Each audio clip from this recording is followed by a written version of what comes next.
നമസ്കാരം. Lights camera action എന്ന നമ്മുടെ ചാനലിലേക്ക് ഒരിക്കൽ കൂടി സ്വാഗതം. ഞാൻ നിങ്ങളുടെ ശാന്തിയുള്ള ദിനേശ്.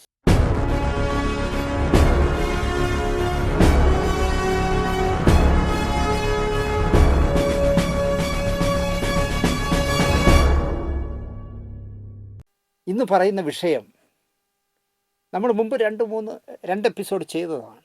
അതിൽ പറയാത്ത കുറേ കാര്യങ്ങൾ ഇന്ന് പറയുന്നുണ്ട്. പക്ഷേ പറയേണ്ടി വന്ന സാഹചര്യം കൊണ്ടാണ് പറയുന്നത്. നമ്മൾ എത്ര പ്രാവശ്യം പറഞ്ഞാലും, നമ്മൾ 400 എപ്പിസോഡ് ചെയ്തെങ്കിലും ഒരു എപ്പിസോഡിൽ പോലും ഇല്ലാത്ത കഥ അല്ലെങ്കിൽ നുണക്കഥ പറഞ്ഞിട്ടില്ല. നുണ പറയില്ല. അങ്ങനെയുള്ള നുണ പറഞ്ഞുള്ള ഒന്നും എനിക്ക് ആവശ്യമില്ല. അപ്പം ഞാൻ ഈ പ്രോഗ്രാം കാണുന്നവരോട് എപ്പോഴും ചോദിക്കാറുണ്ട്, ഞാൻ പറഞ്ഞ ഏതെങ്കിലും ഒരു സ്റ്റോറിയിൽ ഇല്ലാത്തത് പറഞ്ഞിട്ടുണ്ടെങ്കിൽ നിങ്ങൾ പറയൂ. വേണമെങ്കിൽ നമുക്ക് ഈ ചാനൽ ഇവിടെ അവസാനിപ്പിക്കാമെന്ന് ആത്മാർത്ഥമായിട്ട് പറഞ്ഞിട്ടും അതിന് തെളിവായിട്ട് ഈ കഥ നിങ്ങൾ കള്ളമാണ് പറഞ്ഞതെന്ന് ഒരാൾക്കും പറയാനില്ല. പക്ഷേ പകരം പറയുന്നത് അയാൾ ഇല്ലാത്തത് തോന്നുന്നതൊക്കെ പറയും, ഒന്നും സത്യമൊന്നും അല്ല എന്നൊക്കെ പറഞ്ഞ് അങ്ങനെ ആശ്വസിക്കുന്ന കുറേ പേരുണ്ട്. അതിലൊരു മഹാനാണ് ഇപ്പോൾ തിരുവനന്തപുരത്ത് സ്ഥിരമായിട്ട് ഉദയ സ്റ്റുഡിയോയിൽ അയാൾ ക്യാമറ അസിസ്റ്റൻ്റ് ആയിരുന്നോ, ക്യാമറാമാൻ്റെ അസിസ്റ്റൻ്റ് ആയിരുന്നോ, സംവിധായകൻ്റെ അസിസ്റ്റൻ്റ് ആയിരുന്നോ ഒന്നും പറഞ്ഞില്ല. പക്ഷേ അദ്ദേഹം ഏതൊക്കെയോ ചാനലുകളിൽ വന്നിരുന്ന് ഇല്ലാത്ത പുളു ഇഷ്ടംപോലെ അടിക്കും. തിരുവനന്തപുരത്ത് പുളു എന്ന് പറയുന്നത് നിങ്ങൾക്കറിയാലോ, നുണക്കഥകൾ, ഇല്ലാത്ത കഥകൾ പറയുന്ന ആളാണ്. അപ്പോൾ പറയാമോ എന്ന് പോലും പറയണ്ട എന്ന് ഞാൻ വിചാരിച്ചതാണ്. കാരണം എൻ്റെ ഒരു മനസ്സുകൊണ്ട് അല്ലെങ്കിൽ എൻ്റെ ഒരു സ്നേഹം കൊണ്ട് ഞാൻ എൻ്റെ യൂട്യൂബ് ചാനൽ തുടങ്ങുന്നതിന് മുമ്പ് ഒരുപാട് കഥകൾ ചെയ്തൊരു ചാനലുണ്ട്. ആ ചാനലിൻ്റെ ഉടമസ്ഥനുമായിട്ട് നല്ല ബന്ധമാണ് എനിക്ക്, നല്ല സൗഹൃദമാണ്. കൂടെ എന്നെ വിളിച്ചിട്ട്, സാറേ സ്വന്തമായിട്ട് ചാനൽ തുടങ്ങിയെങ്കിലും ഒന്ന് വന്ന് സാറ് എനിക്കൊരു ബൈറ്റ് തരണം സാറെന്ന് പറഞ്ഞ് ഞാനൊരു 5 മിനിറ്റോ 10 മിനിറ്റോ സംസാരിക്കാൻ ചെന്നിട്ട് 1 മണിക്കൂറൊക്കെയാണ് സംസാരിച്ചിട്ട് പോകാറ്. അതുപോലെ 2 ലക്ഷം പേരെന്തോ വ്യൂവേഴ്സായപ്പോൾ സബ്സ്ക്രൈബ് ചെയ്തപ്പോൾ, സാറേ അതിന് ഒരു താങ്ക്സ് പറയണം. 200 എപ്പിസോഡായ ആദ്യം സാറിനെ കൊണ്ട് പറയിക്കണമെന്നുണ്ട്. 2 ലക്ഷം പേര് സബ്സ്ക്രൈബ് ചെയ്തു. ഞാൻ എൻ്റെ പെട്രോൾ അടിച്ച് എൻ്റെ വണ്ടിയിൽ എൻ്റെ സമയം കളഞ്ഞ് അയാളുടെ സ്റ്റുഡിയോയിൽ ചെന്ന്, മെർലാൻഡിനടുത്താണ് ചെന്ന് ഞാൻ അതിന് 2 ലക്ഷം പേര് ആയതിന് എൻ്റെ സന്തോഷം അറിയിച്ചു. പക്ഷേ പിന്നെ അങ്ങോട്ട് ഒരു മണിക്കൂറോളം എൻ്റെ നിന്ന് ഷൂട്ട് ചെയ്ത് അവിയലും തോരനും സാമ്പാറും ഒക്കെ ആയിട്ട് കുറേ എപ്പിസോഡ് ചെയ്തു. ഉമ്മറിൻ്റെ പ്രധാനപ്പെട്ട കഥകളെല്ലാം അതിലാണ് ഞാൻ പറഞ്ഞത്. ദിലീപിൻ്റെ കേസടക്കം ഒരുപാട് പറഞ്ഞിട്ടുണ്ട്.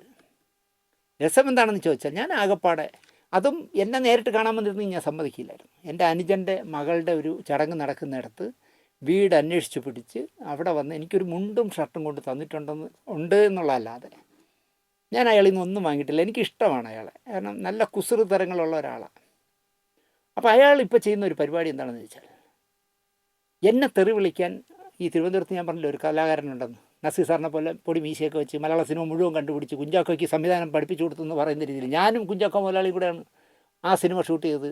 വിജയശ്രീയെ കുളിപ്പിച്ചത് ഞാനും ക്യാമറാമാൻ താരയും കൂടെയാണെന്നൊക്കെ പറയുന്ന ഒരു വിവരദോഷി എന്ന് ഞാൻ പറയില്ല, പുളു അടിച്ച് ജീവിക്കുന്ന ഈ പട്ടാളക്കാരൻ പോലെ, പട്ടാളത്തിൽ ചിലരില്ലേ വന്നിട്ട് യുദ്ധത്തിൻ്റെ കഥകൾ പറയുന്നത്, അതുപോലെ ഈ തള്ളുക എന്ന് പറയുന്നതായിരിക്കും ശരി, തള്ളു നടത്തുന്ന ഒരാൾ. സാറേ അയാൾ വിളിച്ചിട്ട് സാറിനെതിരെ കുറച്ച് സംസാരിക്കാനുണ്ടെന്ന് പറയുന്നു, എന്താ ചെയ്യേണ്ട സാറേ? അപ്പോൾ ഞാനാണെങ്കിൽ എന്ത് ചെയ്യുമെന്ന് വെച്ചാൽ, എൻ്റെ ഒരു ഉപജീവന മാർഗത്തിന് വഴിയുണ്ടാക്കി തന്ന ആളല്ലേ, അയാളെ തെറി വിളിക്കാനായിട്ട് ഒരാൾ റെഡിയാവുന്നു എന്ന് പറഞ്ഞാൽ ഞാൻ പറയും, പോടോ എൻ്റെ ഇതിലേക്ക്, എൻ്റെ ചാനലിൽ പറയാൻ പറ്റില്ല എന്ന് പറയും.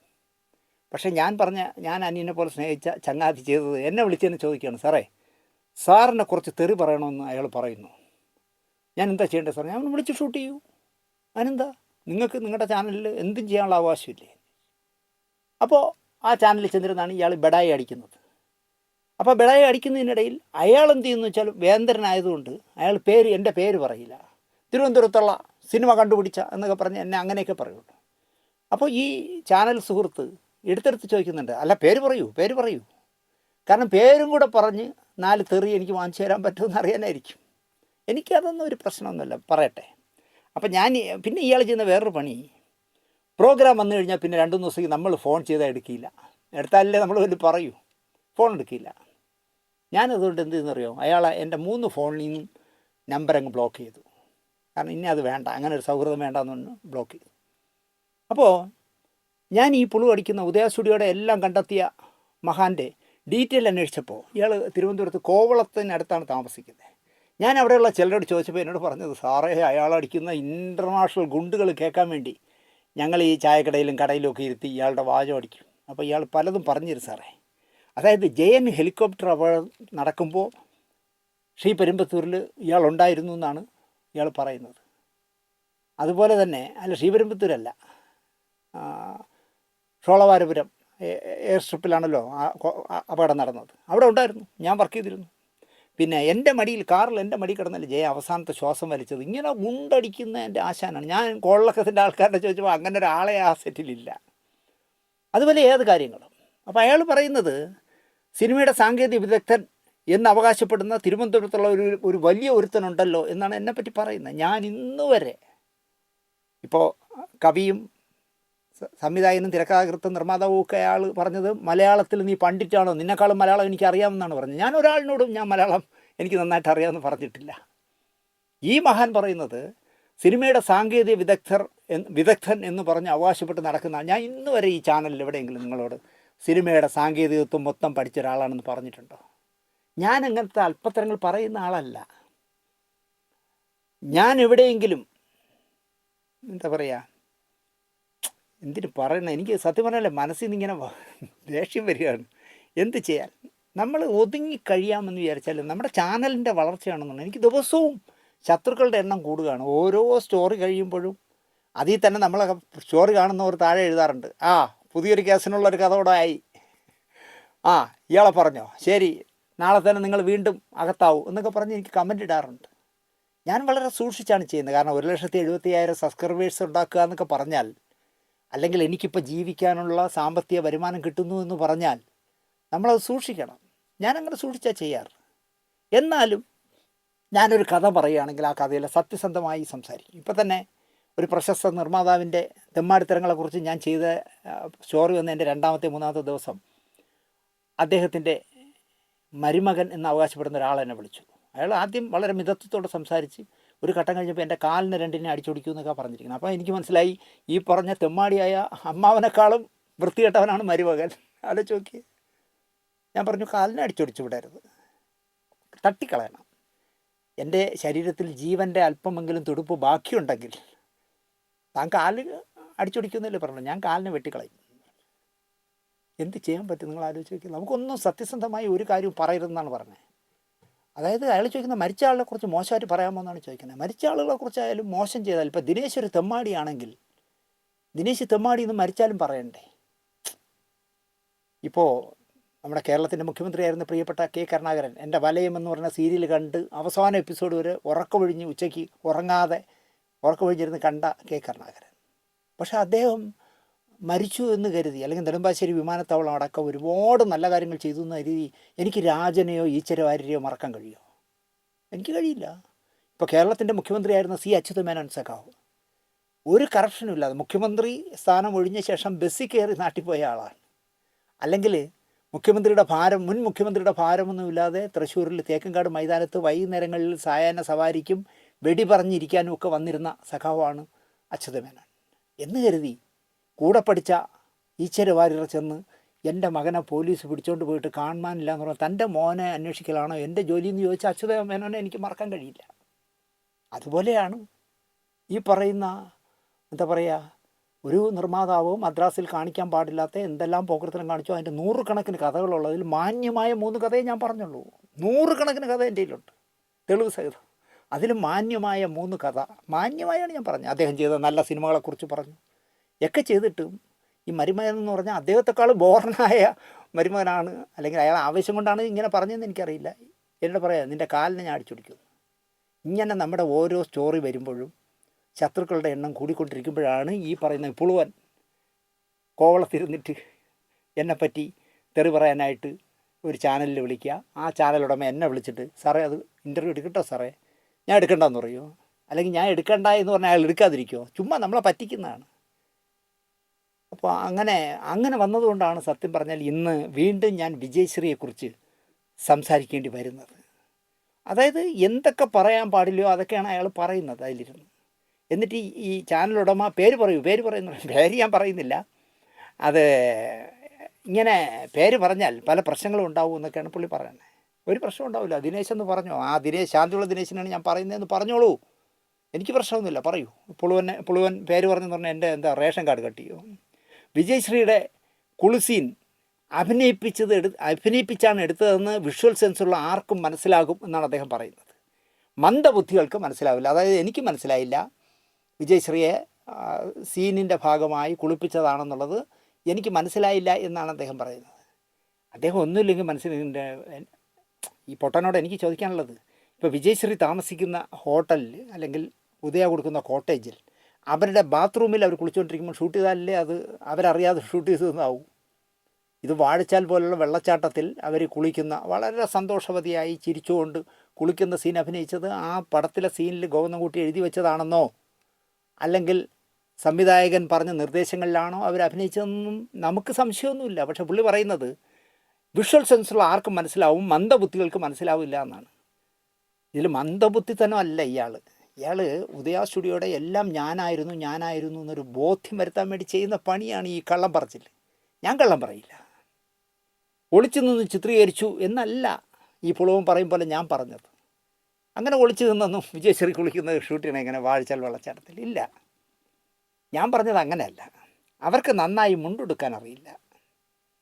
വെള്ളച്ചാട്ടത്തിലെ ഒഴുക്കിൽ അവർ ധരിച്ചിരുന്ന ഉടുവസ്ത്രം ഊരിപ്പോയി. മാന്യന്മാരാണെങ്കിൽ അപ്പോൾ ക്യാമറ ഓഫ് ചെയ്യും. മാന്യന്മാരാണെങ്കിൽ അങ്ങനെയാണ് ചെയ്യാറുള്ളത്. ഇത് അതിന് പകരം സൂം ലെൻസിട്ട് ബ്ലൂ ഫിലിം ഷൂട്ട് ചെയ്യുന്ന പോലെ അവരുടെ നഗ്നത ഷൂട്ട് ചെയ്തത് എന്നാണ് ഞാൻ പറഞ്ഞത്. പക്ഷേ ഈ പുളുവൻ പറയുന്നത് ഞങ്ങൾ ഒളിച്ചു നിന്ന് ഷൂട്ട് ചെയ്യുന്നതല്ല, അവിടെ ഒരു മരം പോലും ഇല്ല, ഒരു മരം പോലും ഇല്ലാത്തടത്ത് നിന്ന് ഞങ്ങളെങ്ങനെ ഒളിച്ചു നിന്ന് ഷൂട്ട് ചെയ്യുന്നൊക്കെയാണ് പുള്ളി ചോദിക്കുന്നത്. എന്ന് മാത്രമല്ല എന്നെ പറയുകയാണ്, ആ വിദ്വാൻ പറയുന്നത് സൂം ലെൻസ് ഇട്ട് ഷൂട്ട് ചെയ്തു എന്നാണ്. സൂം എന്ന് പറഞ്ഞാൽ അവൻ അറിയാമോ എന്നാണെങ്കിൽ പുള്ളി ചോദിക്കുന്നത്. ഇയാൾ ഇവിടെ ഒരു ഇൻസ്റ്റിറ്റ്യൂഷനിൽ പഠിപ്പിക്കുന്നു എന്ന് പറയുന്നത്. ആ ഇൻസ്റ്റിറ്റ്യൂഷൻ്റെ പേരെനിക്കറിയാം, അതിൻ്റെ ഉടമസ്ഥനെ എനിക്കറിയാം. അവിടുന്ന് പഠിച്ചിറങ്ങുന്ന പിള്ളേരുടെ കാര്യമാണ് ആലോചിക്കുന്നത്. കാരണം ഇയാളല്ലേ ഗുരുനാഥൻ. എനിക്ക് സൂം ലെൻസിനെ പറ്റി അറിയില്ല എന്നാണ് അദ്ദേഹം പറയുന്നത്. അതുപോലെ എന്തു പറഞ്ഞാലും ശരി, ഈ ജഡ്ജി അമ്മാനും ഞാനും കൂടിയാണ് കേസ് ജയിച്ചതെന്ന് പണ്ടൊരു ബെഞ്ച് ക്ലർക്ക് പറഞ്ഞിട്ടുണ്ടെന്ന് പറയുന്നു. അതുപോലെയാണ് എന്ത് പറഞ്ഞാലും പുള്ളി പറയും ഞാനും കുഞ്ചാക്കോ മുതലാളിയും. പിന്നെ ഇടയ്ക്കിടയ്ക്ക് സ്റ്റാൻലി ജോസ് എന്ന് പറഞ്ഞൊരു പാവം ഒരു നല്ല സംവിധായകനും ഉദയയിലെ അസോസിയേറ്റ് ഡയറക്ടറുമായിരുന്നൊരു മനുഷ്യനുണ്ട്.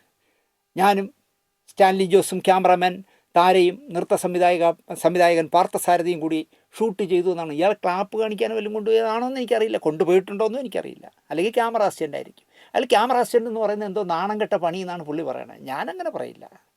അപ്പോൾ അങ്ങനെ തള്ളാൻ പാടില്ല എന്നാണ് എനിക്ക് പറയാനുള്ളത്. അസോസിയേറ്റ് ഡയറക്ടർ പോലും അല്ലാത്ത ഈ പുളുവനാണത്തെ കുളിസി എടുത്തത്. ആലോചിച്ച് ഉദയയിലൊക്കെ കുഞ്ചാക്കോ മുതലാളിയോ അപ്പച്ച മുതലാളിയോ കണ്ടാൽ ഇവനൊക്കെ മൂത്രം ഒഴിക്കും. അത്ര വെളിപ്പാട് അപ്പുറത്തേ നിർത്തുള്ളൂ. പറയുന്നത് ഞാനും താരയും പാർത്ഥസാരഥിയും സ്റ്റാൻലി ജോസും കുഞ്ചാക്കയും എല്ലാം കൂടെ പോയി ഷൂട്ട് ചെയ്തെന്നേ പറയുള്ളൂ. അത് പറയാൻ യോഗ്യതയുള്ള 2 പേരുണ്ട് ഇപ്പോൾ ജീവിച്ചിരിക്കുന്നത്. ഒന്ന് ഈ പറഞ്ഞ സ്റ്റാൻലി ജോസ്, അല്ലെങ്കിൽ ഞങ്ങളുടെ നാട്ടിലെ രഘുവണ്ണൻ എന്ന് വിളിക്കുന്ന രഘുനാഥ്. ഇവർ 2 പേരും ഉദയയുടെ കഥകൾ പറഞ്ഞാൽ നമുക്ക് വിശ്വസിക്കാം. കാരണം 2 പേരും അസോസിയേറ്റ് ഡയറക്ടേഴ്സ് ആയിരുന്നു. 1972 ചിത്രീകരിച്ച പടമാണ് പുന്നാപുരം കോട്ട. അത് സെൻസർ സർട്ടിഫിക്കറ്റിൽ നോക്കിയാൽ ആർക്കും അറിയാൻ പറ്റുമെന്നാണ് ഇദ്ദേഹം കണ്ടുപിടിച്ചിരിക്കുന്ന ഏറ്റവും വലിയ തെളിവ്. 1973 മാർച്ച് 30 ഈ പടം ഇറങ്ങിയത്. ഇതൊക്കെ നമുക്ക് ഇപ്പോൾ നെറ്റ് വന്ന കാരണം നമുക്ക് യൂട്യൂബിലോ അല്ലെങ്കിൽ വാട്സാപ്പിലോ എവിടെ വേണമെങ്കിലും അടിച്ചാൽ കിട്ടുന്നതല്ലേ. ഇതിൻ്റെ അടിച്ച് നോക്കിയാൽ പോരെ എന്നാണ് ഈ പടം റിലീസ് ചെയ്തതെന്ന്, ഏത് പടത്തിൻ്റെ റിലീസിങ് ഡേറ്റ് എടുക്കാൻ പറ്റും. പക്ഷേ പുള്ളി ഭയങ്കര അത്ഭുതത്തോടെ പറയാണ് 1972 ചിത്രീകരിച്ച പടമാണ് പുന്നാപുരം കോട്ട. അതിനെന്താ പ്രശ്നം? എന്താ? അതൊന്നും അല്ലല്ലോ നമ്മുടെ വിഷയം. സ്റ്റാൻലി ജോസ് എന്ന കുഞ്ചാക്കോയുടെ സഹസംവിധായകൻ പടയോട്ടത്തിൽ സംവിധാന സൂപ്പർവിഷൻ ചെയ്തിരുന്നു. സിനിമകൾ സംവിധാനം ചെയ്തിട്ടുണ്ട്. മഞ്ഞിൽ വിരിഞ്ഞ പൂക്കളുടെ സൂപ്പർവിഷനും നടത്തിയിട്ടുണ്ട് അത്രേ. അതിന് സ്റ്റാൻലി ജോസ് അതൊന്നും ചെയ്തിട്ടില്ല എന്ന് ആരും പറഞ്ഞില്ലല്ലോ. ഇത് ഇരുട്ടുകൊണ്ട് ഓട്ടയടയ്ക്കാൻ വേണ്ടി അല്ലെങ്കിൽ ഒരു 5-6 മിനിറ്റ് എന്തെങ്കിലും വാചകം അടിക്കാൻ വേണ്ടി ഇങ്ങനത്തെ ഇതൊക്കെ ആവശ്യമില്ലാത്ത വിഷയങ്ങൾ പറയുക. വിജയശ്രീയുടെ കുളിസിൻ നിങ്ങൾ സൂം ലെൻസ് ഇട്ട് ഷൂട്ട് ചെയ്തോ എന്ന് ചോദിച്ചാൽ പറയുന്നത് സ്റ്റാൻലി ജോസ് പടയോട്ടത്തിൻ്റെ സൂപ്പർവിഷൻ നടത്തിയിരുന്നു, മഞ്ഞൾ വിരിഞ്ഞ പൂക്കളിലും സൂപ്പർവിഷനായിരുന്നു. അതെന്തിനാ ഇവിടെ പറയണേ? ആ മനുഷ്യൻ എന്തിനേ, ആ മാന്യനായ മനുഷ്യനെ ഇതിൻ്റെ ഇടയിൽ വലിച്ചു കയറ്റുന്നേ?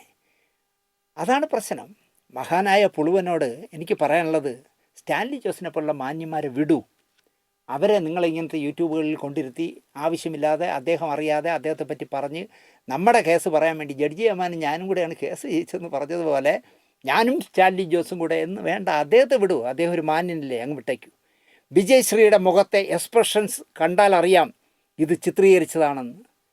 ഏത് കൊച്ചു കുഞ്ഞിനും മനസ്സിലാവില്ലേ? ആസ്വദിച്ച് അവരഭിനയിച്ചാണ് കുളിക്കുന്നതെന്ന്. അതൊന്നും ഇവിടെ അല്ല എന്ന് ആരെങ്കിലും പറഞ്ഞോ? നിങ്ങൾ രഹസ്യമായി ഷൂട്ട് ചെയ്തെന്ന് ആരാ പറഞ്ഞോ? ഞാൻ പറഞ്ഞോ? ഞാൻ പറയാത്ത കാര്യങ്ങൾ എൻ്റെ വായിൽ കുത്തി കയറ്റരുതേ പുളുവാ. എന്നിട്ട് ഇത് ചിത്രീകരിച്ചതാണ്. മന്ദബുദ്ധികൾക്ക് മനസ്സിലാവില്ല ഇത് ഷൂട്ട് ചെയ്തതാണ്. മുഖത്തെ എക്സ്പ്രഷൻസ് എടുത്തതല്ല പ്രശ്നം എൻ്റെ പൊന്നു പുളുവാ. അവരുടെ ദേഹത്തെ വസ്ത്രം അഴിഞ്ഞു പോയപ്പോൾ അത് ക്യാമറ കട്ട് ചെയ്യാതെ ഷൂട്ട് ചെയ്തതാണ് പ്രശ്നം. അതെന്താ താങ്കൾ മനസ്സിലാക്കാത്തത്? ഞാൻ അതല്ലേ പറയുന്നേ. മദ്രാശിയിലെ സ്റ്റുഡിയോയിൽ ഈ ഷൂട്ട് ചെയ്ത കുളിസീൻ കൊണ്ടുവന്ന് ഡെവലപ്പ് ചെയ്തപ്പോൾ ഡെവലപ്പ് ചെയ്യും ഇത് കഴിഞ്ഞാൽ പിന്നെ അതിൻ്റെ റഷ് അടിക്കും. ആദ്യത്തെ റഫ് പ്രിൻ്റ് അടിക്കും എഡിറ്റ് ചെയ്യാൻ വേണ്ടി. റഷ് അടിച്ച് കണ്ടപ്പോൾ ആ വിവരം വിജയശ്രീയെ ആരോ അറിയിച്ചു. മാഡം, നിങ്ങളുടെ നഗ്ന മേനി സൂം ലെൻസിട്ട് ഷൂട്ട് ചെയ്തിട്ടുണ്ട്, അത് തിയേറ്ററിൽ വന്നാൽ നിങ്ങൾക്ക് പുറത്തിറങ്ങാൻ കഴിയില്ല എന്ന് ആരോ അവരെ അറിയിച്ചു ലാബിൽ നിന്ന്. അവർ ആ ഷോട്ട് മാറ്റണമെന്ന് പറയുകയും അതിൻ്റെ സംവിധായകൻ മാറ്റാമെന്ന് വാക്ക് കൊടുത്ത ശേഷം അത് ഉപയോഗിക്കുകയും ചെയ്തു. അതാണ് തെറ്റ്. പക്ഷേ സെൻസർ അപ്പോഴാണ് ഞാൻ ആലോചിക്കുന്നത്, അടൂർ ഗോപാലകൃഷ്ണനൊക്കെ പറയുമ്പോൾ കേരളത്തിൽ സെൻസർ ബോർഡിൽ അല്ലെങ്കിൽ ഇന്ത്യയിൽ സെൻസർ ബോർഡില്ലെങ്കിൽ എന്തൊക്കെ സംഭവിച്ചതിനെ നിങ്ങൾ ആലോചിച്ച് നോക്കൂ. ഇങ്ങനെ ബ്ലൂ ഫിലിം പോലെ ഷൂട്ട് ചെയ്തുകൊണ്ടൊന്ന് സെൻസറിങ്ങിന് കൊടുത്തപ്പോൾ സെൻസർ ബോർഡ് അതിലെ നഗ്ന രംഗങ്ങളിൽ ഉള്ളത് മുഴുവൻ കട്ട് ചെയ്തു. അങ്ങനെ കട്ട് ചെയ്ത് കളഞ്ഞ ശേഷമുള്ള ബാക്കി ഭാഗമാണ് നമ്മൾ തിയേറ്ററിൽ കണ്ടത്. അപ്പോഴും നമ്മൾ ഞെട്ടിയില്ലേ? അയ്യോ വിജയശ്രീ ഇതെന്ത് കുളിയാ കുളിക്കുന്നതെന്നില്ലേ?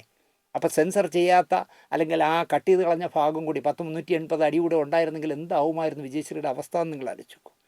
അതുപോലെ തന്നെ ആ രംഗത്തിലെ നഗ്ന ദൃശ്യങ്ങൾ ഫോട്ടോ പ്രിൻ്റാക്കി കേരളം മുഴുവൻ ഫ്രീ ആയി നൽകുമെന്ന് ഭീഷണിപ്പെടുത്തിയതാണ് മറ്റൊരു പ്രശ്നം. തുണി എങ്ങനെ അഴിച്ചു എന്ന് ഞാൻ പറയുന്നില്ല എന്നാണ് ഈ മഹാൻ പറയുന്നത്. എങ്ങനെ ആ സ്ത്രീയുടെ തുണി അഴിച്ചു എന്നാണ് അദ്ദേഹം ചോദിക്കുന്നത്. പിന്നെയോ തുണി അഴിച്ചതല്ല പ്രശ്നം, തുണി അഴിഞ്ഞു പോയതാണ് വെള്ളത്തിൽ. അതുപോലെ ഓവർ സെക്സിയായി എടുത്തിട്ടുണ്ട് എന്ന് പറഞ്ഞത് അദ്ദേഹത്തിന് എന്താ പറയുക, അദ്ദേഹം സർട്ടിഫൈ ചെയ്യാണ്. ഇത്തിരി ഓവർ സെക്സിയായിട്ടൊക്കെ ഞങ്ങൾ ഷൂട്ട് ചെയ്തിട്ടുണ്ട്. അത് തന്നെയാണ് ഞാനും പറഞ്ഞത്. ഒരു സ്ത്രീയുടെ, അതും 19 വയസ്സുള്ള ഒരു സ്ത്രീയുടെ നഗ്നമേനി സൂം ലെൻസിട്ട് ഷൂട്ട് ചെയ്യാൻ പാടില്ലായിരുന്നു. അത് ഷൂട്ട് ചെയ്തതാണ് ഞാൻ പറഞ്ഞത്. അപ്പോൾ ഇദ്ദേഹം പറയാണ്, പുളവും പറയാണ്, ഇത്തിരി ഓവർ സെക്സായിട്ട് ഞങ്ങൾ ഷൂട്ട് ചെയ്തിട്ടുണ്ട്. എന്താണ് ഇതിന് മറുപടി പറയുക? നിങ്ങൾ ആലോചിച്ച് നോക്കൂ. ചുരുങ്ങിയ നാൾ കൊണ്ട് മലയാളത്തിൽ ശ്രദ്ധേയമായി തീരുകയും നായിക നടിമാരുടെ മുൻനിരയിൽ അപരോധിക്കപ്പെടുകയും ചെയ്ത നടിയായിരുന്നു വിജയശ്രീ. അതിലൊരു തർക്കവും ഈ പുളവും പറയുമെന്ന് എനിക്ക് തോന്നുന്നില്ല. ലോഭമില്ലാതെ ശരീരഭാഗങ്ങൾ പ്രദർശിപ്പിച്ച് കാണികളുടെ ഹരമായി തീർന്ന വിജയശ്രീ ഒരു ചെറിയ കാലയളവിൽ കച്ചവട സിനിമയുടെ സെക്സിൻ്റെ സിമ്പലായിരുന്നു. തീർച്ചയായിട്ടും അങ്ങനെ ഒരു നായിക അതിനു മുമ്പ് മലയാള സിനിമയിൽ ഉണ്ടായിട്ടില്ല. വിജയശ്രീക്ക് കാണികളുടെ ഇടയിലുള്ള ഡിമാൻഡും ഒരു നടി എന്ന നിലയിൽ ശരീരഭാഗങ്ങൾ കാട്ടാനുള്ള അവരുടെ സന്മനസ്സും നിർമ്മാതാക്കൾ പൂർണ്ണ അളവിൽ ചൂഷണം ചെയ്തിരുന്നു. ഞാനിതാണ് പറഞ്ഞത്, അല്ല ഒളിച്ചു നിന്ന് ക്യാമറ വെച്ചൊന്നും ഷൂട്ട് ചെയ്യാൻ പറ്റില്ല. ഒന്നാമത് ഇന്നത്തെ പോലത്തെ ഡീറ്റെയിൽ ക്യാമറ പോലെ കൊച്ചു ക്യാമറയൊന്നും അല്ലല്ലോ. അങ്ങനെയൊന്നും ഒരു നടി, അന്ന് മാത്രമല്ല, ഒരു വെള്ളച്ചാട്ടത്തിൽ പോയി അങ്ങനെ നടി കുളിക്കാനായിട്ട് പോവില്ലല്ലോ. അപ്പോൾ ഷൂട്ടിംഗ് ക്രൂ ആയിട്ട് പോയിട്ടില്ലേ ഷൂട്ട് ചെയ്യുന്നത്. അപ്പം വിജയശ്രീ അറിയാതെ രഹസ്യമായിട്ട് ഒളിച്ചു നിന്ന് ഷൂട്ട് ചെയ്തതൊന്നും ഞാൻ പറഞ്ഞിട്ടില്ല. ഈ പുളുവൻ ചുമ്മാ അടിക്കുന്നതാണെന്നേ. അതുകൊണ്ടാണ് എനിക്ക് വീണ്ടും ഇത് വിശദീകരിച്ച് പറയേണ്ടി വരുന്നത്. ഉദയയും കുഞ്ചോക്കയുമാണ് ഇത്തരത്തിൽ വിജയശ്രീയെ ഏറ്റവും കൂടുതൽ ഉപയോഗപ്പെടുത്തിയിട്ടുള്ള സിനിമാക്കാരൻ. വിജയശ്രീ അഭിനയിച്ച ഉദയ ചിത്രങ്ങളിൽ എല്ലാം ശരീരപ്രദർശനം, മേനി പ്രദർശനം വിജയശ്രീയുടെ നടത്തിയിരുന്നു. എല്ലാ സിനിമകളിലും, ഏറെക്കുറെ എല്ലാ സിനിമകളിലും മേനി പ്രദർശനം നടത്തിയിരുന്നു. എന്നാൽ പൊടുന്നനെയാണ് വിജയശ്രീ ഉദയക്കെതിരെ തിരിഞ്ഞത്. നിശ്ചിതമായ ഭാഷയിൽ തുറന്നടിച്ചുകൊണ്ട് വിജയശ്രീ ഉദയയ്ക്കും കുഞ്ചാക്കയ്ക്കുമെതിരെ കുറ്റാരോപണം ഉയർത്തി. അപ്പോൾ ആ പുളുവൻ സ്ഥലത്തില്ലായിരുന്നത്രേ. ഈ നമ്മുടെ ചാനലുകാരൻ, എൻ്റെ സ്നേഹിതൻ അല്ലെങ്കിൽ എൻ്റെ അനിയൻ ചോദിക്കുന്നുണ്ട്, ഇങ്ങനെ കുറ്റാരോപണം നടത്തിയിരുന്നു. ഞാൻ ആ സമയത്തില്ലായിരുന്നു കേട്ടോ, ഞാൻ വേറെ എവിടെയായിരുന്നു. അതായത് പ്രധാനപ്പെട്ട സംഭവം നടക്കേണ്ടതൊന്നും ഇദ്ദേഹം ഇല്ലായിരുന്നു എന്നാണ് പറയണേ. എന്നാൽ പിന്നെ തർക്കത്തിന് വരരുത്. ഞാൻ സംസാരിക്കുന്നത് തെളിവ് വെച്ചിട്ടാണെന്ന് ഇത് കുറച്ച് ദൂരം മുമ്പോട്ട് പോകുമ്പോൾ നിങ്ങൾക്ക് മനസ്സിലാവും. ഈ പ്രോഗ്രാം നിശ്ചിതമായ ഭാഷയിൽ തുറന്നടിച്ചുകൊണ്ട് വിജയശ്രീ ഉദയയ്ക്കും കുഞ്ചാക്കയ്ക്കുമെതിരെ കുറ്റാരോപണം ഉയർത്തി. ഉദയ ചിത്രങ്ങളിൽ താൻ ഇനി അഭിനയിക്കില്ല എന്ന് അസന്നിഗ്ധമായ ഭാഷയിൽ ഒരു ഒളിവും മറവുമില്ലാതെ അവർ പറഞ്ഞു. മേലിൽ ഞാൻ ഉദയ ചിത്രങ്ങളിൽ അഭിനയിക്കില്ല. വിജയശ്രീയുടെ ഈ പ്രഖ്യാപനം അക്കാലത്ത് സിനിമാ രംഗത്ത് നടുക്കം തന്നെയായിരുന്നു. സിനിമാ മാസികയായ നാനയ്ക്ക് നൽകിയ അഭിമുഖത്തിലാണ് വിജയശ്രീ ഈ പ്രഖ്യാപനം നടത്തിയതും അതിൻ്റെ കാരണങ്ങൾ വെട്ടിത്തുറന്ന് പറഞ്ഞതും. സെക്സ് പ്രദർശിപ്പിക്കാൻ ചെലുത്തുന്ന അമിതമായ പ്രേരണയും സാമ്പത്തികമായ വാഗ്ദാന ലംഘനവും ഗ്ലാസ് ഫാക്ടറിക്ക് ഷെയർ എടുക്കാൻ നടത്തിയ സമ്മർദ്ദവുമാണ് തന്നെക്കൊണ്ട് ഈ തീരുമാനമെടുക്കാൻ പ്രേരിപ്പിച്ച പ്രധാന കാരണമെന്നാണ് നാനയ്ക്ക് നൽകിയ അഭിമുഖത്തിൽ വിജയശ്രീ പറഞ്ഞത്. ഒരു നടിയെന്ന നിലയിൽ എൻ്റെ ഭാവി ഉദയ ചിത്രങ്ങളിൽ സുരക്ഷിതമല്ല എന്നും തൻ്റെ അഭിനയശേഷി ഉപയോഗപ്പെടുത്തുന്നതിന് പകരം തൻ്റെ അവയവ ഭംഗി പ്രദർശിപ്പിക്കുന്നതിൽ മാത്രമാണ് ഉദയക്കാർ താല്പര്യം കാട്ടുന്നതെന്നും വിജയശ്രീ കുറ്റാരോപണമുയർത്തി. ഇതിന് ദൃഷ്ടാന്തമായി തന്നെ വളരെയേറെ വേദനിപ്പിച്ച ഒരു സംഭവം വിജയശ്രീ ചൂണ്ടിക്കാണിച്ചു. പുന്നാപുരം കോട്ടയിൽ വിജയശ്രീ ഒരു വെള്ളച്ചാട്ടത്തിൽ കുളിച്ചുകൊണ്ടിരിക്കുന്ന ഒരു രംഗമുണ്ട്. വളരെയേറെ ഒച്ചപ്പാടുണ്ടാക്കിയ ഒരു രംഗത്തെക്കുറിച്ച് അവർ പറഞ്ഞത് ഇപ്രകാരമാണ്: ഞാൻ മലയാളത്തിലാണ് ജനിച്ചതെങ്കിലും മദ്രാസിലാണ് വളർന്നത്. എനിക്ക് മുണ്ടുടുക്കാൻ അറിയില്ല. അതുകൊണ്ട് വെള്ളച്ചാട്ടത്തിൽ കുളിച്ചുകൊണ്ടിരിക്കുന്നതിനിടയിൽ വസ്ത്രം അഴിഞ്ഞുപോയി. പുളുവനോട് പ്രത്യേകം നിങ്ങൾ പറയണേ അടുത്ത വരി. ആ രംഗം സൂം ലെൻസ് ഉപയോഗിച്ച് ഞാൻ അറിയാതെ അകലെ നിന്നവർ ക്യാമറയിൽ പകർത്തി. സൂം ലെൻസ് ഇട്ട് അകലെ നിന്ന്, അപ്പോൾ സൂം ലെൻസ് ഇട്ടാൽ നമുക്ക് ഫോക്കസ് അടുത്ത് പോകാമല്ലോ. അങ്ങനെ അകലെ നിന്ന് അവർ ക്യാമറയിൽ പകർത്തി സൂം ലെൻസ് ഉപയോഗിച്ച്. ഈ സിനിമ പിള്ളേരെ പഠിപ്പിക്കുന്നു എന്ന് പറയുന്ന ഈ പുളുവൻ പറയുന്നത് ശാന്തിയുള്ള ദിനേശിന് സൂം എന്ന് പറഞ്ഞാൽ അറിയാമോ എന്നാണ് ചോദിക്കുന്നത്. നാനയ്ക്ക് കൊടുത്ത അഭിമുഖത്തിൽ വിജയശ്രീ പറയുകയാണ്, ആ രംഗം സൂം ലെൻസ് ഉപയോഗിച്ച് ഞാൻ അറിയാതെ അകലെ നിന്നവർ ക്യാമറയിൽ പകർത്തി. ഈ രംഗം സ്റ്റുഡിയോയിൽ ലബോറട്ടറിയിൽ വെച്ച് കണ്ട ഒരാൾ എന്നോട് പറഞ്ഞു അത് മാറ്റണമെന്ന്. ഞാൻ വളരെ നിർബന്ധിച്ചിട്ടും അവരത് കേട്ടില്ല. ഒടുവിൽ സെൻസർ ബോർഡുകാർ ആ ഭാഗം കട്ട് ചെയ്ത് കളഞ്ഞു. അതുപോലെ പുന്നാപുരം കോട്ടയിൽ എനിക്ക് ആക്ഷേപമായി തോന്നിയിട്ടുള്ള എൻ്റെ പല അവയവ പ്രദർശനങ്ങളും എൻ്റെ ഗതികേട് കൊണ്ട് സംഭവിച്ചിട്ടുള്ളതാണ്. അത് എൻ്റെ സന്തോഷപൂർവ്വം ഞാൻ ചെയ്തതല്ല, എൻ്റെ ഗതികേട് കൊണ്ട് സംഭവിച്ചിട്ടുള്ളതാണ്. ഇക്കാരണങ്ങൾ കൊണ്ടാണ് മേലിൽ താനിനി ഉദയ ചിത്രങ്ങളിൽ അഭിനയിക്കില്ല എന്ന് തീരുമാനമെടുത്തതെന്നും അവർ വ്യക്തമാക്കി. ഇതോടൊപ്പം അവർ വേറൊരു തീരുമാനം കൂടെ എടുത്തു. മേലിൽ പ്രേം നസീറിൻ്റെ നായികയായി താനിനി അഭിനയിക്കില്ല എന്നും അവർ നാനയ്ക്ക് കൊടുത്ത അഭിമുഖത്തിൽ പറഞ്ഞു. ഉദയയിൽ അഭിനയിക്കില്ല എന്ന് പ്രഖ്യാപിച്ച ശേഷമാണ് വിജയശ്രീ മെറിലാൻഡ് സ്റ്റുഡിയോയുമായി കരാറിൽ ഏർപ്പെട്ടതും മെറിലാൻഡ് ചിത്രങ്ങളിൽ അഭിനയിക്കാൻ തുടങ്ങിയതും. നാനയ്ക്ക് കൊടുത്ത അഭിമുഖം അതായിരുന്നു.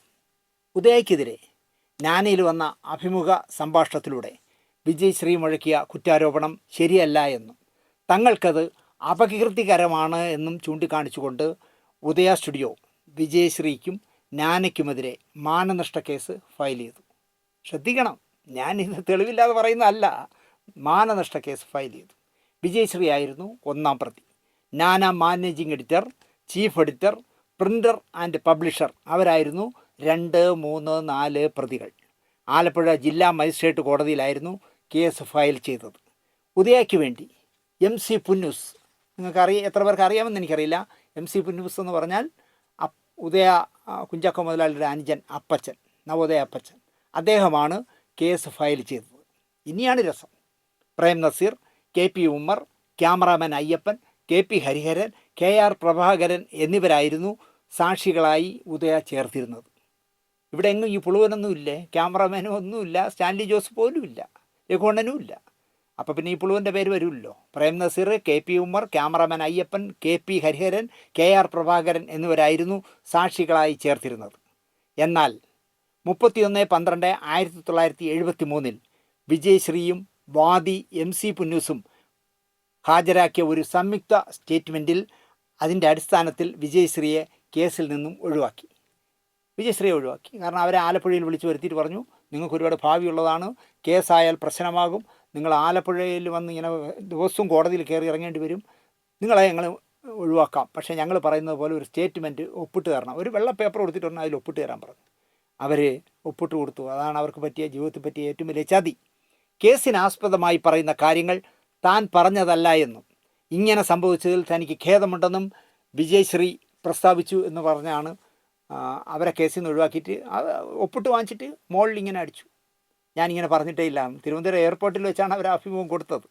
ഇതിനെ തുടർന്ന് 3/3/1974 വിജയശ്രീ നാന ചീഫ് എഡിറ്റർക്ക് ഒരു കത്തെഴുതുകയുണ്ടായി. കാരണം നാനയെ മാത്രം കേസിലെ പ്രതിയാക്കി 1, 2, 3, 4 പ്രതികളെ 1, 2, 3 പ്രതികളാക്കി മാറ്റിക്കൊണ്ട് കേസ് മുമ്പോട്ട് പോകാൻ പോകുന്നു എന്ന് കണ്ടപ്പോൾ വിജയശ്രീ 3/3/1974 എന്താ പറയുക, ഒരു കത്ത് നാനയ്ക്ക് അയച്ചു. അഭിമുഖ സംഭാഷണത്തിൽ ഞാൻ പറഞ്ഞ കാര്യങ്ങളിൽ ഞാൻ നിഷേധിച്ചത് ശരിയാണ്, പക്ഷേ അത് എന്നെക്കൊണ്ട് അവർ ചെയ്യിച്ചതാണ്, അല്ലാതെ എൻ്റെ പൂർണ്ണ സമ്മതത്തോടെ ഞാൻ എഴുതി കൊടുത്തതല്ല. ചീഫ് എഡിറ്റർക്ക് എഴുതിയ കത്തിലാണ് വിജയശ്രീ ഇങ്ങനെ എഴുതിയത്. വിജയശ്രീ അവസാന നാളുകളിൽ അനുഭവിക്കേണ്ടി വന്ന മാനസിക യാതനകളുടെയും വേദനകളുടെയും അവമതിയുടെയും ബഹിസ്ഫുരണങ്ങൾ ദീർഘമായ ആ നാനയ്ക്ക് അയച്ച കത്തിലുണ്ടായിരുന്നു. വിജയശ്രീ എഴുതിയിരുന്നു. വിജയശ്രീ നാനയ്ക്ക് എഴുതിയ അവസാന കത്തായിരുന്നു അത്. 17/3/1974 വിജയശ്രീ മരിക്കുന്നത്. നിങ്ങൾ ആലോചിച്ച് നോക്കൂ, 3/3/1974 നാനയ്ക്ക് കത്തയക്കുന്നു അവസാനമായിട്ട്. 17-ാം തീയതി, അതായത് 14 ദിവസം കഴിയുമ്പോഴാണ് അവർ മരിക്കുന്നത്. കോളിളക്കം സൃഷ്ടിച്ച വിജയശ്രീയുടെ മരണത്തിൻ്റെ കാരണം ഉടനടി വെളിച്ചത്ത് കൊണ്ടുവരുമെന്നായിരുന്നു അന്വേഷണം നടത്തിയ മദ്രാസ് പോലീസ് പ്രസ്താവിച്ചത് അക്കാലത്ത്. പക്ഷേ നാളുകൾ കഴിഞ്ഞപ്പോൾ മെല്ലെ മെല്ലെ ആ സംഭവം വിസ്മൃതിയിലേക്ക് തള്ളിയതല്ലാതെ ഒന്നും അനാവരണം ചെയ്യപ്പെട്ടില്ല. ദുരൂഹതയുടെ ഇരുളിൽ അങ്ങനെ ഒരു സംഭവം കൂടി പുതഞ്ഞു കിടക്കുന്നു എന്ന് പറയാം. വർഷം എത്രയായി എന്നടിച്ചു. ഞാൻ ഇതിൽ കാണിക്കുന്നുണ്ട്, നിങ്ങൾക്ക് വായിക്കാൻ പറ്റുന്നുണ്ട്. എന്നാലും ഞാനിതാ വായിക്കുന്നു. 3/3/1974, അതായത് മരിക്കുന്നതിന് 14 ദിവസം മുമ്പ് നാനയ്ക്ക് വിജയശ്രീ എഴുതിയ കത്താണ് ഞാൻ വായിക്കാൻ പോകുന്നത്. നേരത്തെ പറഞ്ഞ ആ പുളുവൻ ഇതൊക്കെ ഒന്ന് വായിച്ച് കേൾക്കണം. എന്നിട്ട് വേണം. ദിനേശൻ കള്ളം പറയുന്നതാണ്, ദിനേശന് സൂര്യൻസ് അറിയില്ല, വിജയശ്രീ പറഞ്ഞിട്ടാണ് ബ്ലൂ ഫിലിം പോലെ ഷൂട്ട് ചെയ്തതെന്നൊക്കെ പറയുന്ന ഈ ദ്രോഹി. ഞാൻ അങ്ങനെ പറയും, കാരണം അയാൾക്ക് മക്കളൊക്കെ ഉള്ളതല്ലേ. 19 വയസ്സായ ഒരു പെണ്ണിൻ്റെ തുണി അഴിഞ്ഞു പോയാൽ അത് സൂം ലെൻസ് ഇട്ട് രഹസ്യമായി ഷൂട്ട് ചെയ്തിട്ട് അങ്ങനെ ചെയ്തത് അവർ പറഞ്ഞിട്ടാണെന്നൊക്കെ പറയുന്ന ഇയാളെപ്പോലുള്ളവനെ ദ്രോഹി എന്നല്ലാതെ എന്ത് വിളിക്കാനല്ലേ. അപ്പോൾ വിജയശ്രീ എഴുതിയ കത്ത് ഞാൻ വായിക്കാം. A Vijayasree, number 3, bishop garden, green ways road, Madras 28. ഇതാണ് അവരുടെ അഡ്രസ്സ്. പ്രിയപ്പെട്ട പത്രാധിപർ സാർ അവർക്ക് നമസ്കാരം. താങ്കളുടെ കത്ത് കിട്ടി. എനിക്ക് വലിയ വിഷമമുണ്ട്. ഞങ്ങളെപ്പോലെയുള്ള നടികൾക്ക് നിങ്ങളുടെ സ്നേഹവും സഹായവും എന്നും ആവശ്യമാണ്. ഞാൻ പറഞ്ഞ കാര്യങ്ങൾ നാനയിൽ നിങ്ങൾ പ്രസിദ്ധീകരിച്ചു. പലരോടും ഞാൻ ഇക്കാര്യം പറഞ്ഞിട്ടുണ്ട്. അവരാരും ഇത് പ്രസിദ്ധീകരിച്ചില്ല. നിങ്ങൾ മാത്രം അത് ചെയ്തു. പുന്നാപുരം കോട്ടയെക്കുറിച്ചും പ്രത്യേകിച്ച് ഞാൻ അരുവിയിൽ കുളിക്കുന്ന സീനിനെക്കുറിച്ചും ഞാൻ എത്ര വേദനിച്ചു എന്നുള്ളത് നിങ്ങൾക്കറിയാമല്ലോ. സാധാരണ ഒരു തെറ്റ് സംഭവിച്ചു കഴിഞ്ഞാൽ അതിനെ എടുത്തു പറയാൻ ആരും ഇഷ്ടപ്പെടാറില്ല. എന്നാൽ സംഭവിച്ചത് എന്താണ്? പുളുവ, അടുത്ത വരി കേട്ടോ. സൂം ലെൻസ് ഇട്ട് ആ ഷോട്ട് എടുത്ത് പൊതുജനങ്ങളുടെ ഇടയിൽ എനിക്കുള്ള പേര് നശിപ്പിച്ചു. സൂം ലെൻസ് ഇട്ട്. എനിക്ക് സൂമിനെ പറ്റി അറിയില്ല എന്നാണ് ആ പുളുവൻ പറഞ്ഞത് മറ്റേ എൻ്റെ സുഹൃത്തിൻ്റെ ചാനലിൽ. എന്താ പറയുക, വിജയശ്രീ കത്തിൽ എഴുതിയിരിക്കുകയാണ്, സൂം ലെൻസ് ഇട്ട് ആ ഷോട്ട് എടുത്ത് പൊതുജനങ്ങളുടെ ഇടയിൽ എനിക്കുള്ള പേര് നശിപ്പിച്ചു. ആദ്യം റഫ് പ്രിൻ്റ് കണ്ടപ്പോൾ തന്നെ ആ ഷോട്ട് എടുത്തു മാറ്റണമെന്ന് ചാക്കോച്ചൻ അവറുകളോട് ഞാൻ അഭ്യർത്ഥിച്ചു. എന്നാൽ അവർ എന്നോട് സമ്മതിച്ചതല്ലാതെ അങ്ങനെ പ്രവർത്തിച്ചില്ല. ഞാനിത് ആരോട് പറയും? നിങ്ങളോടല്ലാതെ. ഗ്ലാസ് ഫാക്ടറിയിൽ ഷെയർ എടുക്കാൻ ഞാൻ ആഗ്രഹിച്ചില്ല. എന്നാൽ എനിക്ക് തരേണ്ട സംഖ്യയിൽ അധിക ഭാഗവും എൻ്റെ കണക്കിലിട്ട് അവർ തന്നെ ഷെയറാക്കി മാറ്റി. ഇതുപോലെ തന്നെ മറ്റുള്ള നടീനടന്മാരിൽ നിന്നും പിരിച്ചതായി പിന്നീട് അറിയാൻ ഇടവന്നു. മറ്റ് നിവൃത്തികളില്ലാത്തതുകൊണ്ട് അത് സമ്മതിക്കുകയായിരുന്നു. ഇതൊന്ന് അവസാനിച്ച് കിട്ടണം എന്ന മോഹത്തോടു കൂടിയാണ് ഞാൻ താങ്കളുടെ പത്രത്തിന് അഭിമുഖ സംഭാഷണം തന്നത്. അതായത് നാനയ്ക്ക് ഞാനിത് തന്നത്, പരസ്യപ്പെടുത്തിയത് ഇതൊന്ന് അവസാനിച്ച് കിട്ടണം എന്നുള്ള മോഹം കൊണ്ടാണ്. എന്നാൽ ഇതൊരു കേസായി തീരും എന്ന് ഞാൻ സ്വപ്നത്തിൽ പോലും വിചാരിച്ചതല്ല. എൻ്റെ പേരിൽ കേസ് കൊടുത്തിരിക്കുന്നു എന്നറിഞ്ഞപ്പോൾ ഞാൻ നടുങ്ങിപ്പോയി.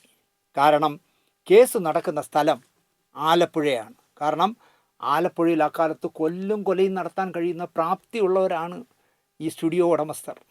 അപ്പോൾ ആലപ്പുഴയിൽ കേസിന് ചെന്നാൽ എന്തും സംഭവിക്കാം. തട്ടിക്കളയാം, മുഖത്ത് വേണമെങ്കിൽ ആസിഡ് ഒഴിക്കാം, എന്ത് വേണമെങ്കിലും ചെയ്യാമല്ലോ, കൂക്കി വിളിപ്പിക്കാം, ആരും കിട്ടുമല്ലോ, വാടകയ്ക്ക് ആളെ കിട്ടുമല്ലോ. അങ്ങനെ ഒരുപാട് ചെയ്ത കഥകളുണ്ട്. കാരണം കേസ് നടക്കുന്ന സ്ഥലം ആലപ്പുഴയാണ്. അവിടെ ചെന്നാൽ എന്ത് സംഭവിക്കുമെന്ന് ഞാൻ വിചാരിച്ചു, ഭയന്നു.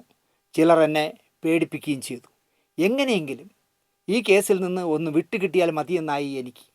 എന്നാൽ അവർ നിങ്ങൾക്കൊരു ശല്യമായി തീരുമെന്ന് ഞാൻ വിചാരിച്ചിരുന്നില്ല. അതായത് എന്നെ ഒഴിവാക്കിക്കൊണ്ട് ഞാനയെ പൂട്ടാൻ അവർ ശ്രമിക്കുമെന്ന് ഞാൻ വിചാരിച്ചിരുന്നില്ല എന്നാണ് വിജയശ്രീ പറയുന്നത്. നിങ്ങൾക്ക് ഒരു ദ്രോഹവും ഉണ്ടാകത്തക്ക അളവിൽ ഞാൻ എന്തിന് പ്രവർത്തിക്കണം? തീർച്ചയായും ഇല്ല, ഞാൻ അങ്ങനെ പ്രവർത്തിക്കില്ല. ചാക്കോച്ചൻ തന്ന ഒരു സ്റ്റേറ്റ്മെൻറ്റിൽ ഞാൻ ഒപ്പിട്ടു എന്നുള്ളത് സത്യമാണ്. അപ്പച്ചൻ മദ്രാസിൽ ഫോൺ ചെയ്ത് ഉടനെ ആലപ്പുഴയ്ക്ക് എത്തണമെന്നും എൻ്റെ നന്മയ്ക്കായി എന്നോട് പ്രധാനപ്പെട്ട ചില കാര്യങ്ങൾ പറയാനുണ്ടെന്നും അറിയിച്ചതിൻ്റെ പേരിൽ ഞാൻ ആലപ്പുഴയിലേക്ക് ചെന്നു. ചാക്കോച്ചനെ കണ്ടു. എല്ലാ കേസും, അതായത് നിങ്ങളുടെയും പത്രത്തെയും ഉൾപ്പെടുത്തിയിട്ടുള്ള കേസുകളെല്ലാം തന്നെ ഒരേ ദിവസം പിൻവലിക്കാൻ പോകുന്നതായി എൻ്റെ തലയിൽ കൈവച്ച് കുഞ്ചാക്കോ സത്യം ചെയ്തു. കൂടാതെ വളർന്നു വരേണ്ട ഒരു നടിയാണെന്ന നിലയിൽ ഇത്തരത്തിലുള്ള കേസും കോടതി കയറുന്നതും എല്ലാം നിൻ്റെ തൊഴിലിനെ ബാധിക്കുമെന്ന് ഉപദേശിക്കുകയും ചെയ്തു. ഞാനത് വിശ്വസിച്ചു. ഇങ്ങനെ വിശ്വാസവഞ്ചന കാണിക്കുമെന്ന് ഞാൻ സ്വപ്നത്തിൽ പോലും വിചാരിച്ചിരുന്നില്ല. എന്നോടൊപ്പം ഉണ്ടായിരുന്ന എൻ്റെ അച്ഛനും അത് ശരിയെന്ന് വിശ്വസിച്ചു. എന്തായാലും നിങ്ങൾ അല്പം പോലും ഇതേക്കുറിച്ച് വിഷമിക്കേണ്ട. ഏതു സമയത്തും ആരുടെ മുമ്പിലും ഞാൻ പറഞ്ഞതൊന്നും നിഷേധിക്കില്ല. എവിടെ വേണമെങ്കിലും വരാനും സത്യം പറയാനും ഞാൻ ഒരുക്കമാണ്.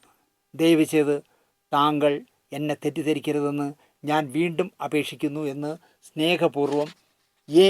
വിജയശ്രീ ഒപ്പ്. ഇതാണ് ഞാനയ്ക്കയച്ച കത്ത്. അത് മരിക്കുന്നതിന് 14 ദിവസം മുമ്പ് അവരയച്ചതാണ് ഈ കത്ത്. ഇപ്പോൾ ഇതിൽ കത്തിൻ്റെ രൂപം കാണിച്ചിരുന്നു, നിങ്ങൾ കണ്ടിരിക്കും.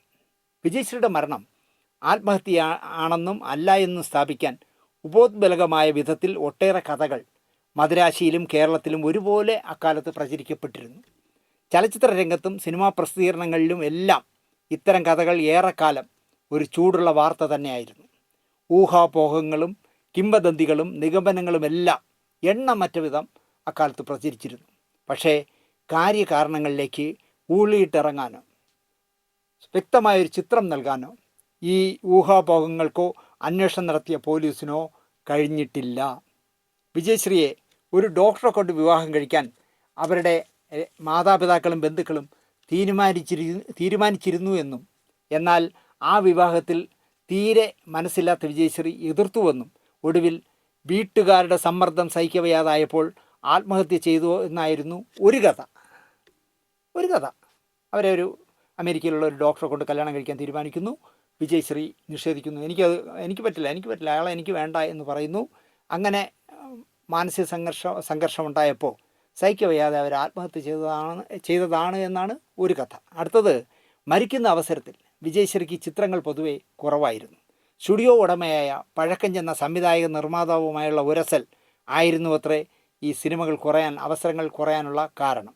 ഇങ്ങനെ സംഭവിക്കാനുള്ള കാരണം വിജയശ്രീയുടെ കുറ്റം കൊണ്ടാണെന്ന്, നീ നിമിത്തമാണ്ടി ഇപ്പം നമുക്ക് സിനിമകൾ കൈനിറയെ സിനിമ കിട്ടിക്കൊണ്ടിരുന്ന എനിക്ക് സിനിമ കിട്ടാത്തതാണെന്ന് പറഞ്ഞ് അവരുടെ അമ്മ നിരന്തരം ഭത്സിക്കുകയും കുറ്റപ്പെടുത്തുകയും ചെയ്യുമായിരുന്നുവെന്നും, മരണദിവസം ഇക്കാര്യത്തിൽ ചൊല്ലി അമ്മയും മകളും തമ്മിൽ വഴക്കുണ്ടായെന്നും, ആ മാനസിക ക്ഷോഭം കൊണ്ടും തൻ്റെ നിലനിൽപ്പിനെക്കുറിച്ചും, അതായത് ഇനിയിപ്പം സിനിമയിൽ നായികയായിട്ട് വിലസാൻ പറ്റില്ല എന്ന് തോന്നിയതുകൊണ്ടും അതിൻ്റെ ഭീതി കൊണ്ടുമാകാം വിജയശ്രീ ആത്മഹത്യ ചെയ്തത് എന്നുമാണ് മറ്റൊരു കഥ. വിജയശ്രീയുടെ മരണം ആത്മഹത്യയല്ല, കൊലപാതകമായിരുന്നു എന്ന് ശക്തിയുക്തം വാദിക്കുന്നവരുമുണ്ടായിരുന്നു. മറ്റു ചില ഊഹാപോഹങ്ങളും നിഗമനങ്ങളും ഇതിനെ സാധൂകരിക്കുന്ന പല വസ്തുതകളും ചൂണ്ടിക്കാണിച്ചിരുന്നു അക്കാലത്ത്. പോളിഡോൾ എന്ന കീടനാശിനി ഉള്ളിൽ ചെന്നാണ് മരണത്തിന് ഇടയാക്കിയത് എന്നായിരുന്നു ആദ്യ റിപ്പോർട്ട്. എന്നാൽ ഇത് തമിഴ് പ്രസിദ്ധീകരണങ്ങൾ കളവാണെന്ന് പറഞ്ഞിരുന്നു. പൊട്ടാസ്യം സയനൈഡ് എന്ന ഉഗ്രവിഷമാണ് മരണകാരണമെന്നും, വിജയശ്രീയുടെ കിടപ്പുമുറിയിൽ കണ്ട പോളിഹോളിൻ്റെ ഒഴിഞ്ഞ കുപ്പിയും ഗ്ലാസും കൊലയാളികൾ അന്വേഷകരെ വഴിതെറ്റിക്കാൻ വേണ്ടി കൊണ്ടുവച്ചതാണ് എന്നുമായിരുന്നു അവരുടെ നിഗമനം. അതുപോലെ വിഷം കഴിക്കാൻ ഉപയോഗിച്ചെന്ന് പറയുന്ന ഗ്ലാസ് വിരലടയാള വിദഗ്ധന്മാർ പരിശോധനയ്ക്ക് വിധേയമാക്കിയപ്പോൾ അതിൽ കണ്ടത് വിജയശ്രീയുടെ വിരൽപ്പാടുകൾ അല്ലായിരുന്നു എന്നാണ് മറ്റൊരു കഥ. പൊട്ടാസ്യം സയനൈഡ് പോലുള്ള ഉഗ്രമായ വിഷദ്രാവകം വിജയശ്രീയെപ്പോലൊരു സ്ത്രീക്ക് രഹസ്യമായി വാങ്ങി സൂക്ഷിക്കാനാവില്ല എന്നും അതുപോലെ വിജയശ്രീയുടെ വീട്ടിൽ പോളിഡോൾ ഒരിക്കലും സൂക്ഷിക്കുക പതിവില്ലായിരുന്നുവെന്നും അവർ വാദിക്കുന്നു. ഏത് കൊലപാതകം നടത്തിയതാണെന്ന് പറയുന്നവർ അങ്ങനെയാണ് വാദിക്കുന്നത്. നിറം പിടിപ്പിച്ച അഭ്യൂഹങ്ങളും ഊഹാപോഹങ്ങളും ധാരാളം പ്രചരിപ്പിച്ചിരുന്നുവെങ്കിലും വിജയശ്രീ മരിക്കുന്നതിന് ഏതാനും നിമിഷം മുമ്പ് അവർക്ക് ലഭിച്ച ഒരു ഫോൺ കോളിനെ ചൊല്ലിയുള്ള കഥയായിരുന്നു ഏറ്റവും കൂടുതൽ ശ്രദ്ധിക്കപ്പെട്ടത്.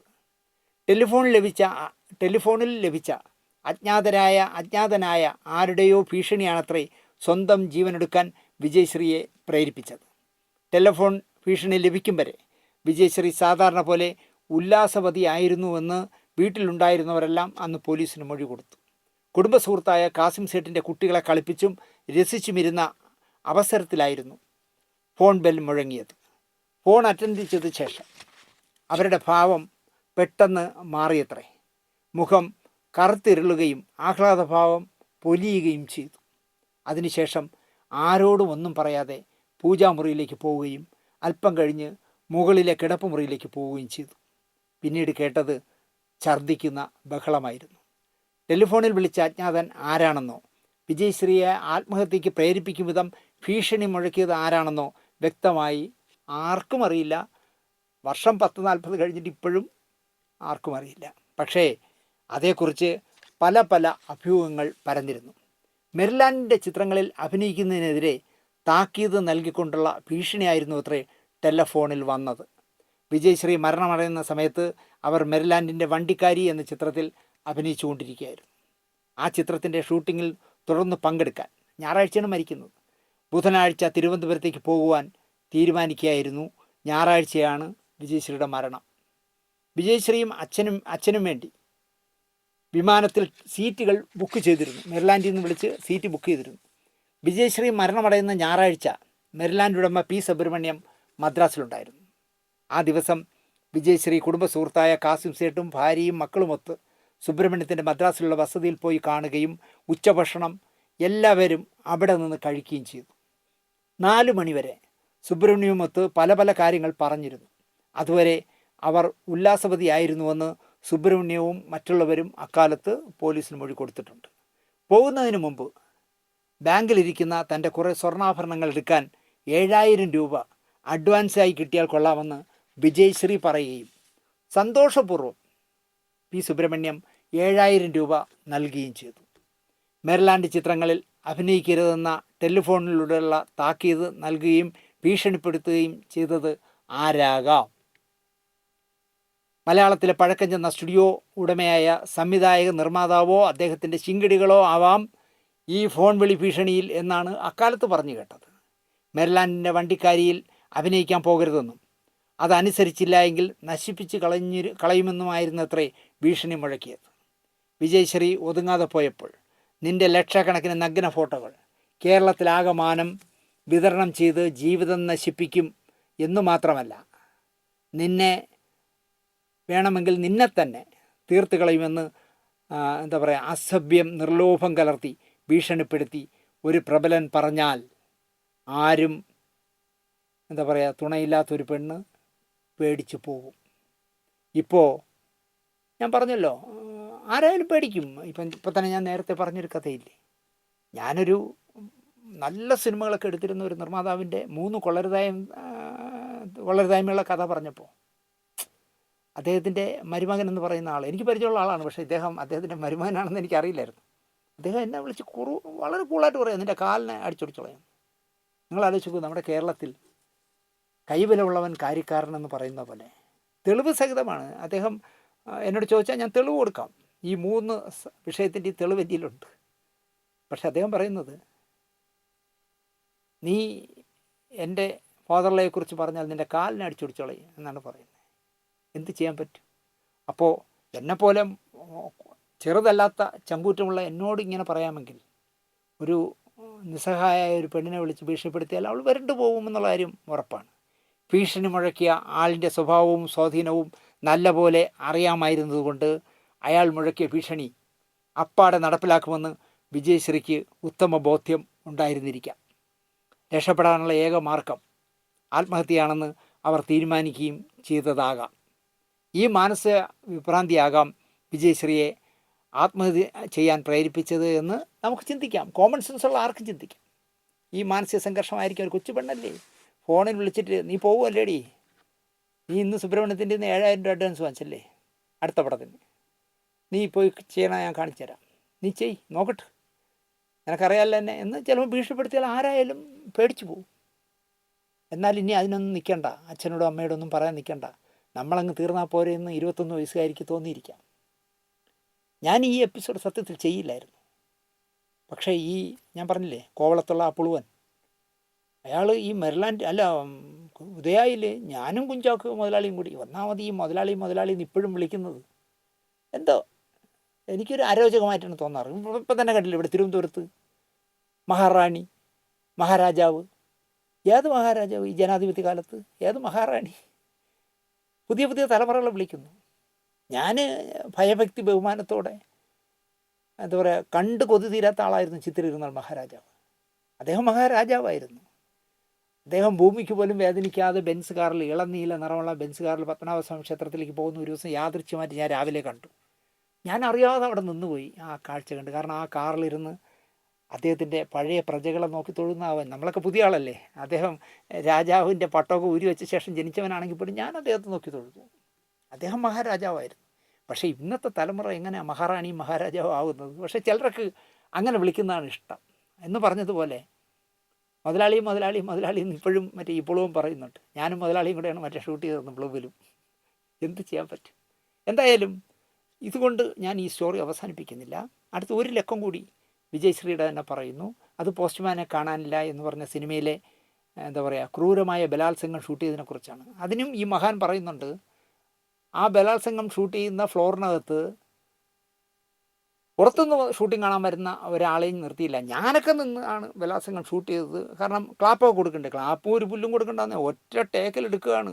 ക്യാമറ ഇങ്ങനെ ഫിലിം ലോഡ് ചെയ്ത് വെച്ചിട്ട് 400 അടി ലോഡ് ചെയ്ത് വെച്ചിട്ട് സ്റ്റാർട്ട് ക്യാമറ പറഞ്ഞു കഴിഞ്ഞാൽ, ആക്ഷൻ പറഞ്ഞു കഴിഞ്ഞാൽ ഈ 400 അടി തീർന്നവരെ ഷൂട്ട് ചെയ്യുകയാണ്. മനസ്സിലായോ? അവൾ അവിടെ നിന്ന് ഓടുന്നു, ഇയാൾ ഗോവന്നം കുട്ടി പിടിക്കുന്നു, അവിടെ നിന്ന് കമരുന്നു, ഇവിടെ കട്ടിൽ കൊണ്ട് തള്ളിയിടുന്നു. ഇങ്ങനെ അത് മുഴുവൻ ഒരു ഷോട്ടിലാണ് ഷൂട്ട് ചെയ്തിരിക്കണേ. പക്ഷേ ഈ മഹാൻ പറയുകയാണ്, ആ ബലാത്സംഗമൊക്കെ എടുക്കുമ്പോൾ വെളിയിൽ നിന്ന് ഷൂട്ടിംഗ് കാണാൻ വരുന്നവരെ കാണിച്ചില്ല എന്നുള്ളത്. ഞങ്ങളൊക്കെ ഇഷ്ടം പോലെ കണ്ടു എന്നാണ് പറയുന്നത്. ഇല്ല, കള്ളമാണ്. അതിൻ്റെ ഡീറ്റെയിൽ ഗോവിന്ദൻകുട്ടി പറഞ്ഞതടക്കമുള്ള എല്ലാ ഡീറ്റെയിലും വെച്ചിട്ട് വിജയശ്രീയുടെ ഈ എന്താ പറയുക രണ്ടാം ഭാഗമായിട്ട്, ഈ പ്രോഗ്രാമിൻ്റെ രണ്ടാം ഭാഗമായിട്ട് പോസ്റ്റ്മാനെ കാണാനില്ലയുടെ കഥ ഇതിൻ്റെ പിന്നാലെ പറയാം എന്ന് പറഞ്ഞുകൊണ്ട് ഈ 2 എപ്പിസോഡ് കഴിഞ്ഞാൽ ഇനി വിജയശ്രീയെക്കുറിച്ച് ഞാൻ ഒന്നും പറയില്ല. കാരണം 4 എപ്പിസോഡ് എന്നൊക്കെ പറയുന്നത് തന്നെ ഒരുപാടായി. കാരണം 2 തവണ ഓരോ എപ്പിസോഡ് ചെയ്തു, ഇത് 2 എപ്പിസോഡ്. അപ്പോൾ 4 എപ്പിസോഡിൽ ആ ചാപ്റ്റർ അവസാനിപ്പിക്കാം. കാരണം 21ാമത്തെ വയസ്സിൽ നിഷ്കരണം കൊലപ്പെടുത്തിയതോ കൊല ചെയ്തതോ അല്ലെങ്കിൽ സ്വയം ആത്മഹത്യ ചെയ്തതോ എന്തോ ആവട്ടെ, ജീവിച്ച് തുടങ്ങുമ്പോൾ അകാലത്തിൽ മരിച്ചുപോയ ഒരു പെൺകുട്ടിയല്ലേ, പാവം.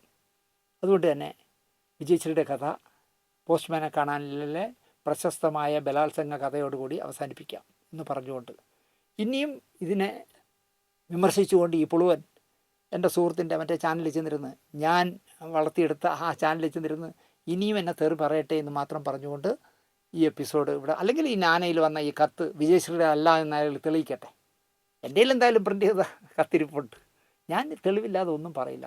നിങ്ങൾക്ക് എൻ്റെ 1,74,000 സബ്സ്ക്രൈബേഴ്സിനോടും ലക്ഷക്കണക്കിന് പ്രേക്ഷകരോടും ഞാൻ പറയുന്നു, ലൈറ്റ് ക്യാമറ ആക്ഷനിൽ പറയുന്ന ഒരു കഥ കേട്ടിട്ട് കുറേയൊക്കെ സത്യമായിരിക്കും എന്ന് വിചാരിക്കരുത്. 100% സത്യസന്ധമായ കഥകളെ ഇതിൽ പറയുള്ളൂ. അതുകൊണ്ട് തന്നെ ഒരു കഥയും എനിക്ക് പിൻവലിക്കേണ്ടി വരില്ല, ഒരു കള്ളവും ഞാൻ പറയില്ല. എനിക്ക് ഇയാളെപ്പോലെ പുളുവടിക്കേണ്ട കാര്യവുമില്ല എന്ന് മാത്രം പറഞ്ഞുകൊണ്ട് ഈ എപ്പിസോഡ് ഇവിടെ അവസാനിപ്പിക്കുന്നു. ഇതിൻ്റെ രണ്ടാം ഭാഗം കാണാം എന്ന് മാത്രം പറഞ്ഞ് പിരിയാം. നമസ്കാരം.